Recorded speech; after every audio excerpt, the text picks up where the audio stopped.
Oh my gosh. Well, there.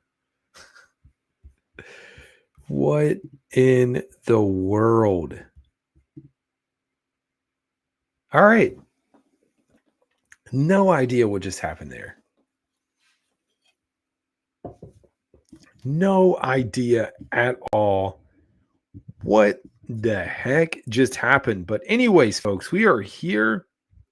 We are in week 10 of the season already. We have the 2-7 Carolina Panthers squaring up against the 2-7 New York Football Giants, and we are here to preview everything today, at least a little bit of it, right? Let's see here. I'm going to get some slides pulled up here in just a second, and we'll get things kicked off. Wow, Kansas and UNC, it's 91-89. 46 seconds. I should be watching that, but I'm not. We're here to talk some Panthers football, folks. All right, y'all. Let's dive in. So this is late in the week, as you can tell. I've been busy. I've been doing a bunch of other stuff, putting out a lot of other videos and content. If you're a fan of football, if you're a fan of college football, if you're a fan of SEC football, primarily South Carolina, we got some videos for you, folks. Duke fans, NC State fans, no North Carolina football this week. Clemson and South Carolina, we have the game previews available on the YouTube channel. So I've been doing an ACC preview. This week I decided to get specific. We'll see if it works. I'm going to keep changing it up. I've had a few hits, had a few misses on the videos. One of them blew up, at least blew up for the standards of my channel, and it was the Clemson, South Carolina one. I was comparing the two, and I am scared, to be honest. I got to shut this off. I am scared to go in and actually look at the comments. That thing, for me, I think it's like 35, 36 comments, but that's a lot for me personally. And I just sometimes don't want to go in and look at the can of worms that I've opened up. All right, folks, we're going to get into it and get you on your way. Tonight, we are going to be previewing, and if I can get my notes back where I was, we're going to talk about some storylines, go through the stats for these teams, and get you prepared for an early matchup. One, I have to say, the folks that are in Germany right now, I am jealous. Looks like folks are having a fantastic time. The Roaring Riot Fan Fest. There's been a bunch of stuff that I've seen posted by content creators. Really cool to see that. And by the Panthers. Also, I'm not a big soccer guy, but seeing where the Panthers practice today, that was a very cool moment. It's been a busy week. So if you have not been in tune with the Carolina Panthers, hey, we don't have a Jonathan Mingo. Speaking of wide receivers no longer here, how about Diontae Johnson and his premiere? Really, his official premiere last night. You know, he's been in the offense a little bit longer. Had one catch. He certainly pissed off Lamar Jackson quite a few times. And, yeah, I think it's a case with Diontae Johnson where you have a guy who was a big fish in a small pond here in Carolina. He had things set up nicely. Dude would have racked up close to 1,000 yards just staying here. And then he could have gone off, got his paycheck, and moved on. Now, that's not saying that Baltimore isn't going to pick him up, but his production is dropping. And maybe it's going to take a little bit of time. Things will be okay. He'll figure it out, and he'll start playing some good football. But there we go. We have Jonathan Mingo traded earlier in the week. Now, hopefully, a player that was not traded or will not be traded in the near future, Chuba Hubbard, getting his contract extension. It is well-deserved. This extension for Chuba Hubbard, it was a franchise-defining moment. We have seen Dan Morgan work his magic. He has succeeded, and I think part of this, we have to tip our hat to Brant Tillis and what he has been able to do on the contract side, working things out logistically, because I do think that puts a part into it. I would not be surprised if Chuba Hubbard's contract, which is about $15 million guaranteed, has some back-end boosters for hitting some milestones and things that Chuba should be able to accomplish over the next 4 years. I'm excited, but we got to tip our hats, man. You look at Derek Brown getting signed and getting an extension in the books, not playing games. You then now look at this with Chuba Hubbard. I know Derek Brown got hurt. My next thought, and we got to hear from Dan Morgan. I broke down Dan Morgan's presser. It was nice to hear his thoughts. I would love to go ahead and get J.C. Horn. He's been having a fantastic year, and I know we have the 5th option that's available for next season, so there's nothing to worry about, but I would love to go ahead and get these guys taken away. In the bag would be nice. But yeah, here we go, folks. Week 10 matchup. Like I said, I am very jealous of all the folks over there. We got to see Tepper. We got to see a lot of Panthers legends, everyone interacting with each other. It looks like a very cool experience. No idea when the Panthers are going to travel internationally again. Germany is technically their international home as far as the market. So we may see them go over there a little sooner. I think this is the last time the Panthers, and I put it on the notes, which we'll get to. I think this is the first international game for the Panthers since 2019. That's how long it's been. So it's been a good little while. This is a home game for the Panthers as well. Just something to remember if you're keeping tabs at home. Now, I was listening to Randy Slack this afternoon, this morning, whenever it was, and I like his proposal that the team that loses this game, because both of these teams are 2-7, one of the losers should have to stay. And then, not that we're going to fly over teams to play them, whoever it is, but the losers should have to stay until they are able to win a game.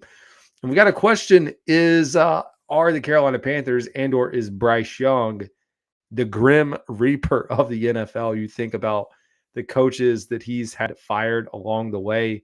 I mean, if we wanted to get really specific, we could talk about quarterback coach. You could talk about the head coach last year and now getting the Saints head coach fired. Could Brian Daboll get fired after this game? That is a possibility. And, wouldn't it be something to have Bryce Young be the one that does that? Speaking of Bryce Young, he has a new level of energy, at least from what I can tell. And man, I listen to every single press conference, and I've seen this guy in the dumps, down through the whole year in the offseason. And like his personality, he's not going to come out here and kind of show you something that he's not. But at the same time, there are moments where I'm just like, man, just give us a little bit more. We've seen clips on the sideline of him getting frustrated. But I have to tell you, it feels like we're turning a page. I was very excited that Dave Canales made the smartest decision that he's made thus far in starting Bryce Young this week. This is a big moment for him. It's a winnable game. I do think the Panthers have a shot in this one, and they could put together a winning streak. Can you believe that? A Carolina Panthers winning streak would be something. Now, we are not going to talk about the team that we play after the bye in the Kansas City Chiefs. We will cross that bridge when we get to it. But at least for right now in this moment, it would be nice to pick up a win. I would love to see it for Bryce Young. But yeah, he just seems more confident, much more relaxed in the pressers. I think he's more familiar, and I also think this is his chance. And I think he understands that after sitting out the way he did. We all have to be honest with ourselves. If Andy Dalton does not get in that car wreck, and thankfully he is okay, his family's okay. If Andy Dalton did not get in that car wreck, there is a strong chance that Andy Dalton is still the quarterback of the Carolina Panthers, and we likely may not have seen Bryce Young again. That is the honest truth. Now, Dan Morgan can tell us there was never a plan to trade Bryce Young, that wasn't in the cards. They were going to keep him. But I do have to think, if that didn't come up, because at that point he would have been sitting, he would have not played the last 2 games coming into this 3rd game here. And I think there was a possibility because they were fielding phone calls. There's interest in the NFL for Bryce Young. So you have to think about just how this works. And I know Bryce has to sit there and say, wow, this is my opportunity. Of course, he's kind of the guy to say, well, I'll just do everything I can and it's out of my control to see what happens if I'm going to be the starter for this team, the future of this franchise. But I'll continue to emphasize, if you are a fan of the Carolina Panthers, when you look at this young core of weapons around Bryce Young, you should want this guy to succeed. I want to see him succeed, man. Did you see how excited he was after the win last week? I mean, winning does a lot. Even if it's one win on a 2-7 football team, you beat your division rival. We talked about, of course, getting coach fired, which like you don't know that in the moment. But there is just a little pep in your step here for the Panthers this week. So I'm excited. Let's get into it. I'm going to get the slides up in just a minute. We got a few storylines to watch, starting with the quarterback showdown in Daniel Jones. Speaking of quarterbacks, Charlotte native, played at Duke. Could not stand him when he played at Duke because I'm a North Carolina fan. Y'all know that.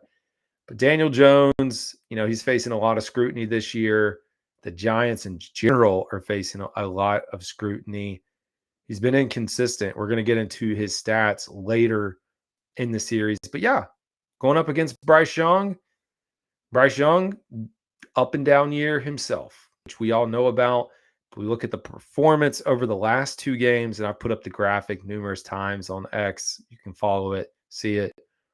Looking at his stat lines from the last 2 games, much better performance.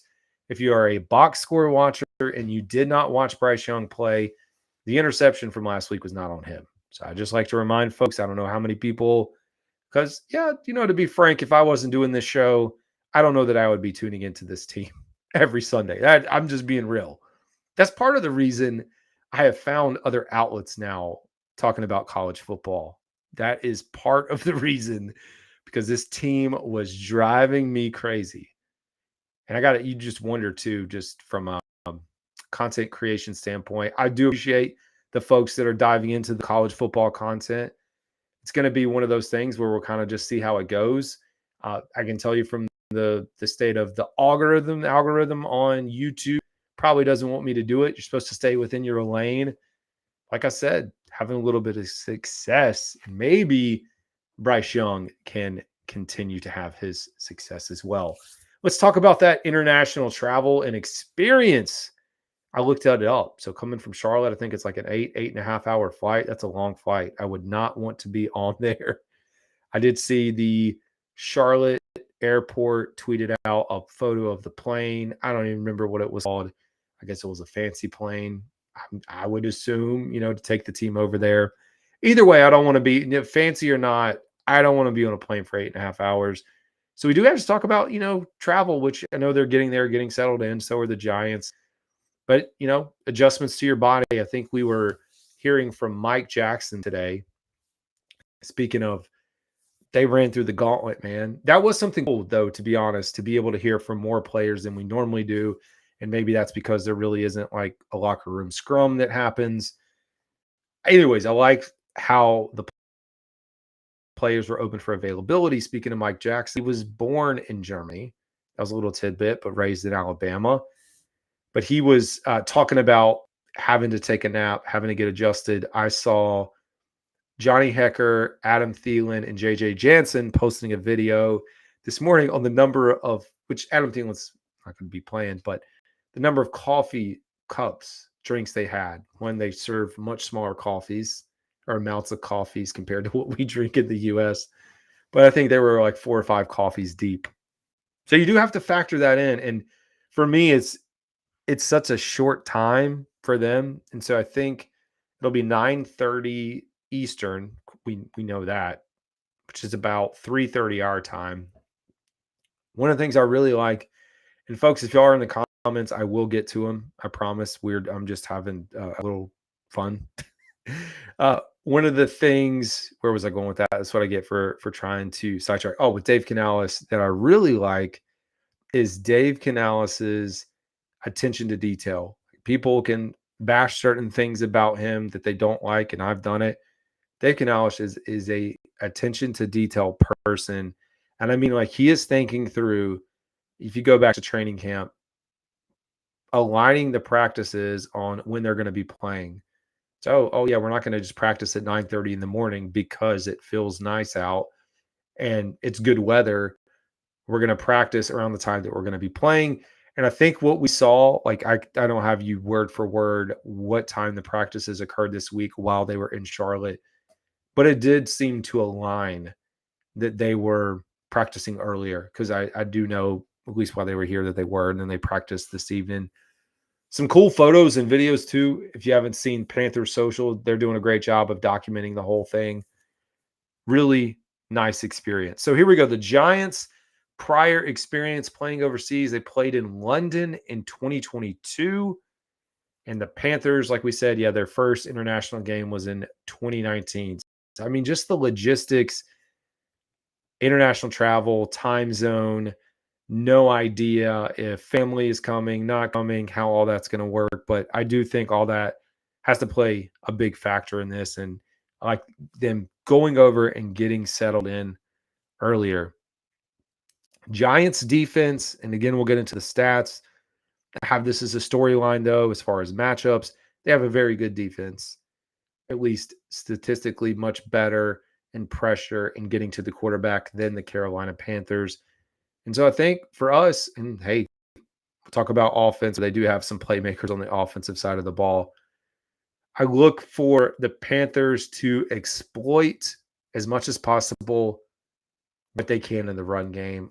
Because one of the things that I hope to see this week, and I don't know if it's going to happen, and this is one of the things that Canales teetering with us kind of was like DJ Wonham, Jonathan Brooks, and Fuller are making it hard on them to make a decision about whether they're going to play on Sunday. And folks, yeah, just because they're activated doesn't mean they're going to necessarily play.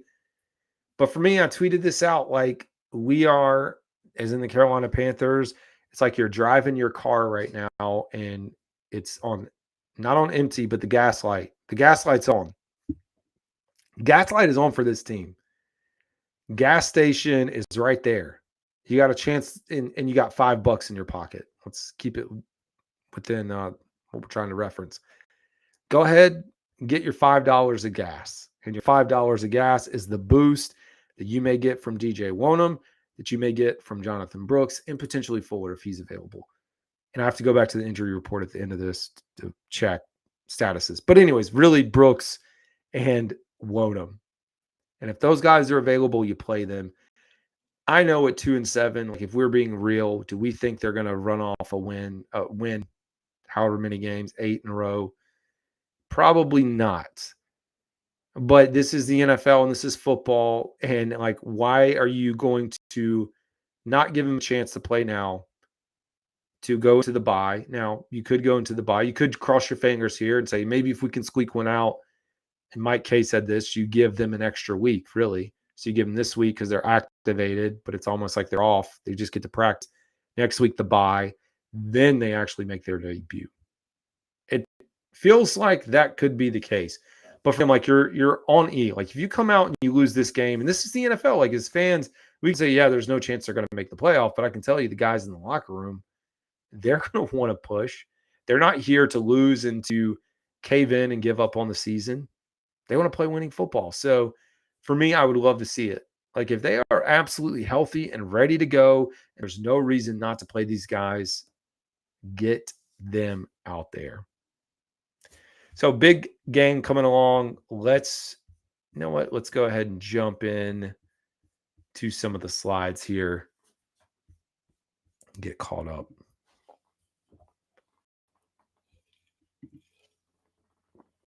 Ernest said, Carolina Panthers win. I dig it. I'll take that all day. All right, we're going to try going through this. Got a little preview that we put together, at least I put together, to walk us through some of the stats.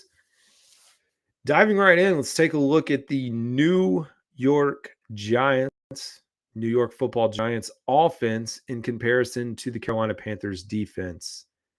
Believe it or not, there is a worse offense in the NFL. That is probably hard to imagine that there's a team that's worse on offense than the Carolina Panthers. But there is. They are averaging 15.4 points per game, But you look across the aisle at the Carolina Panthers defense, and guess what? We are last in the NFL at 32.6 points per game allowed. Just about defense. Now, last week was better. Still gave up, 22? But got the dub. Take a dub all day. Yards per game, they're 26 in the league, putting up 306. We are last, almost 400 yards. And I don't think I pulled the stat, but our rushing defense is absolutely atrocious. I did not pull passing and rushing stats, which I should have, but that's what I get for doing this late in the week. Yards per play, 4.8. We're allowing 5.9. Third down conversions, they're 22nd in the league. We are last in the league. Almost 50%. We allow a third down conversion almost 50% of the time. That's just not good football. They do have the worst red zone offense in terms of touchdowns, 40%, last in the NFL. And our defense ranks 27th, giving up a touchdown almost 70% of the time when you get in the red zone.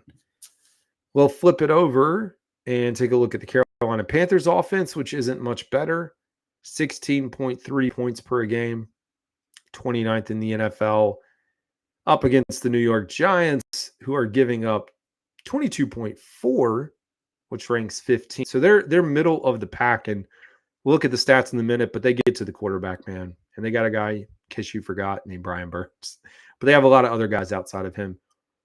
The Carolina Panthers offense, 30th with 277 yards per game, and they're 18th, giving up 334.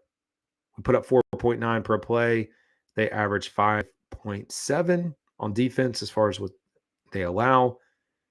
We're 29th in third down conversion at 32%. They have really good third down defense.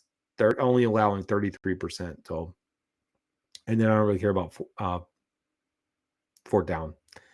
Red zone scoring, believe it or not, as far as touchdowns, we are 8th, which is wild. If we get in the red zone, we're going to score. Score touchdowns 63% of the time. But they are number 5, only allowing a touchdown 44%. So like we said, big defensive matchup. Let's take a look at the last 6-7 games. It did cut off one of the games on here for the Giants, but you can see there. So they lost to Minnesota, Washington. They beat Cleveland, lost to Dallas, and they beat Seattle. So they were at 2-3, and now they have lost 4 in a row. And all 4, Bengals, I still say, are a good football team, even though the Bengals lost again last night. But the Bengals, Eagles, Pittsburgh, and Washington, all good football teams. And then on our side, we know, which can't see it there, but the Saints, that's because I have the scrolling bar. I was like, why is it not on there? Anyway, Saints, Chargers got the win against Vegas, lost to Cincy, Chicago, Atlanta, Washington, Denver, 5 in a row, and then finally broke that losing streak, knocked off one against New Orleans. A tale of the 2 quarterbacks here. Let's see if I can.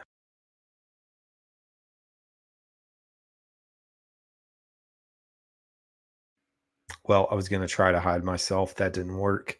That's what we get. All right, we know for the Carolina Panthers that Bryce Young is your starting quarterback. Numbers are not great. Like just on paper, 60% completion percentage, 694 yards.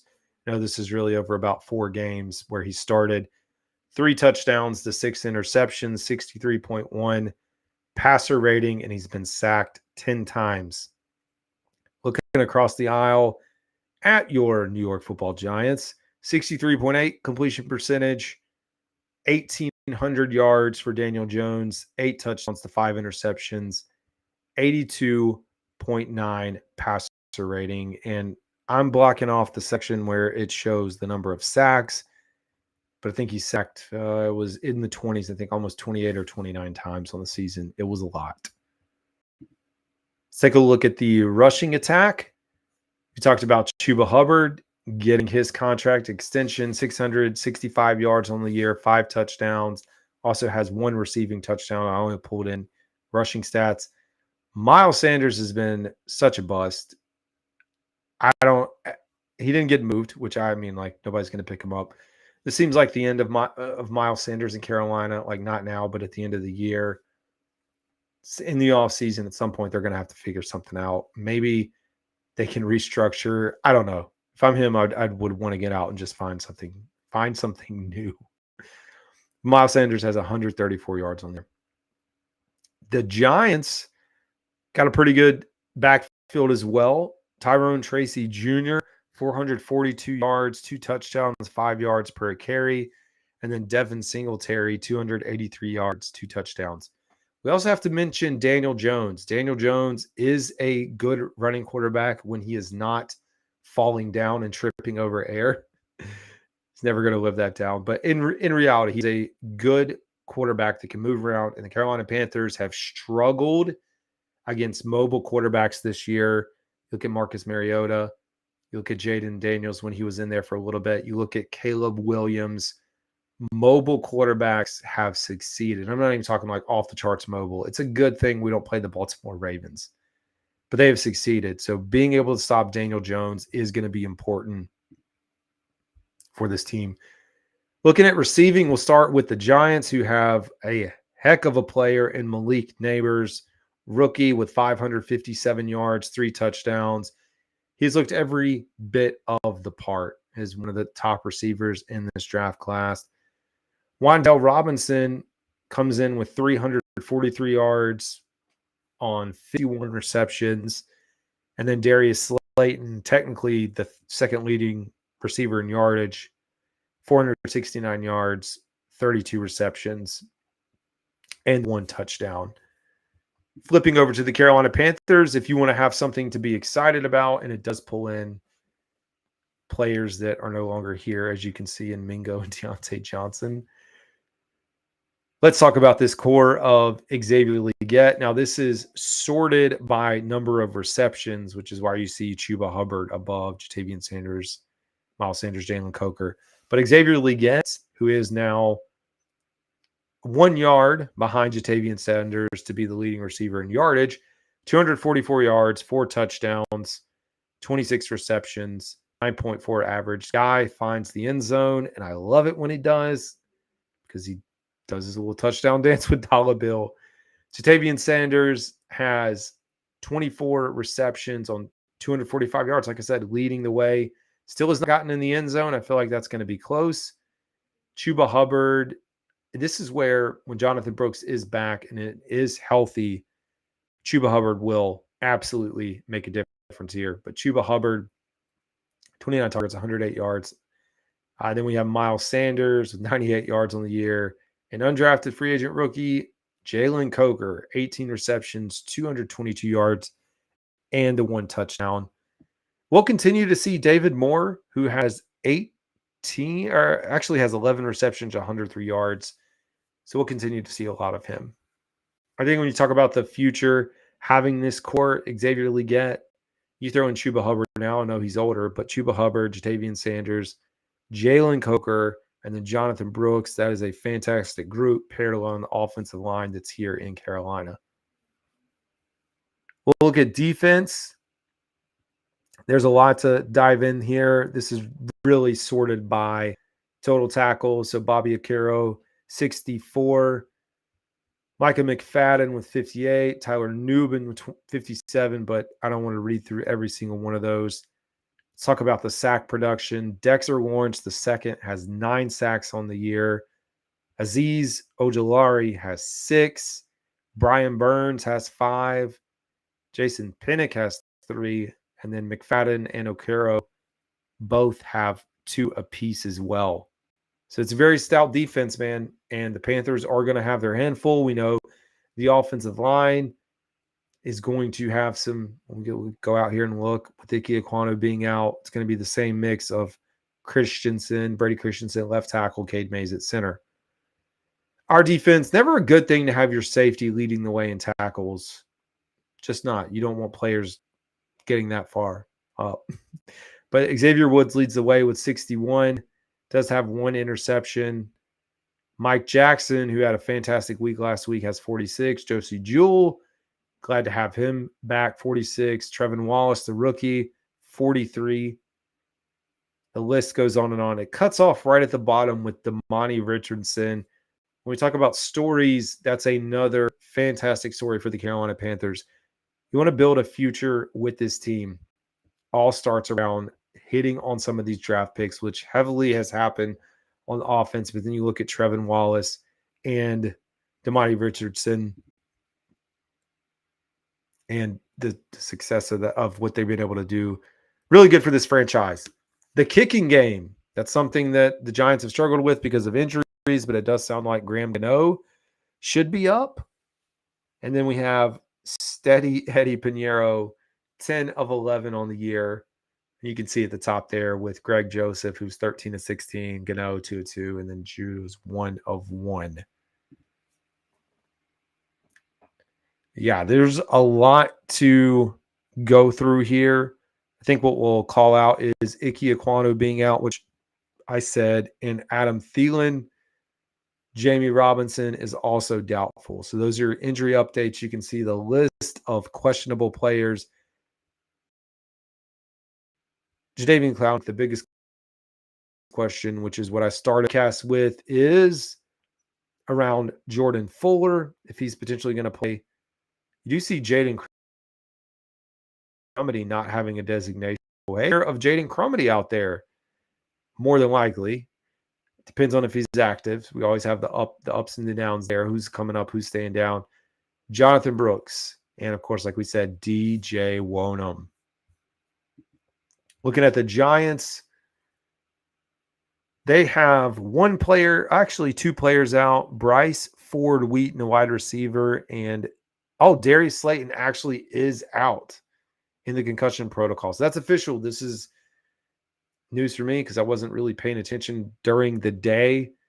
I did not just participate. So that you go back and look at the wide receiver group for the Giants, and with a struggling offense, a good opportunity for Carolina Panthers, hopefully to key on Malik Neighbors, possibly double team him a little bit when possible, and give us a chance to maybe get to the quarterback. That's what we need. We need some sacks, man. I can't remember. I think it was Mike K tweeted out a photo of the defensive lineman having a pal at practice today in Germany. And I said, well, I hope they're talking about how they're going to sack Daniel Jones 3 or 4 times, because that's what this team needs.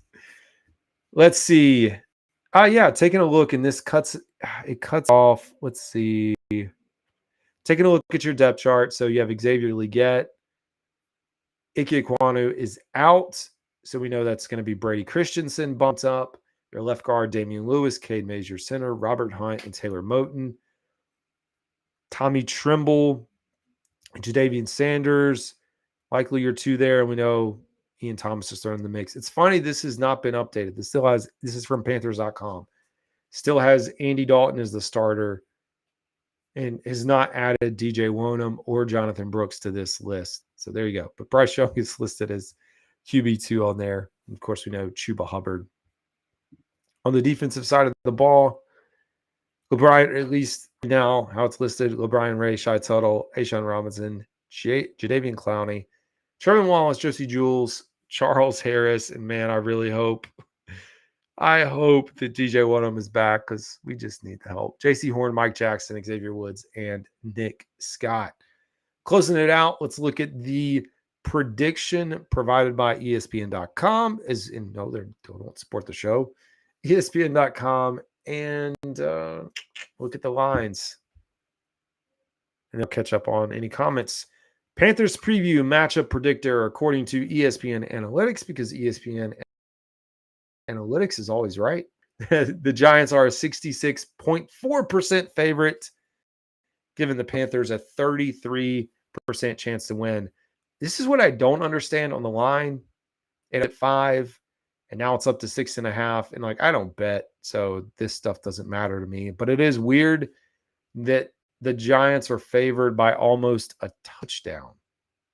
I don't think the Giants at 2 wins are a touchdown better than the Carolina Panthers. Like, I'm just not buying that. So it should be fun, man. I'm going to be up early on Sunday. Don't forget, if you are one of those people that like to sleep in, I don't have a choice. Like, I can't sleep in with our toddler. So I wake up early anyways. But don't forget, it's going to be early kickoff.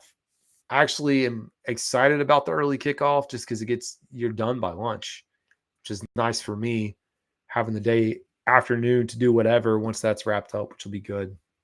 And I guess, we got to give a prediction. And before I give my prediction, I went out to, I guess, northjersey.com, which is tied to the Giants, right? Let me stop sharing this for a second. Go back to the view. So northjersey.com, I know you could probably get predictions anywhere and everywhere.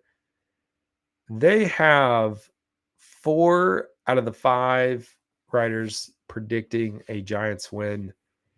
So Art Stapleton has Giants winning 24-17, saying they just need to find an answer.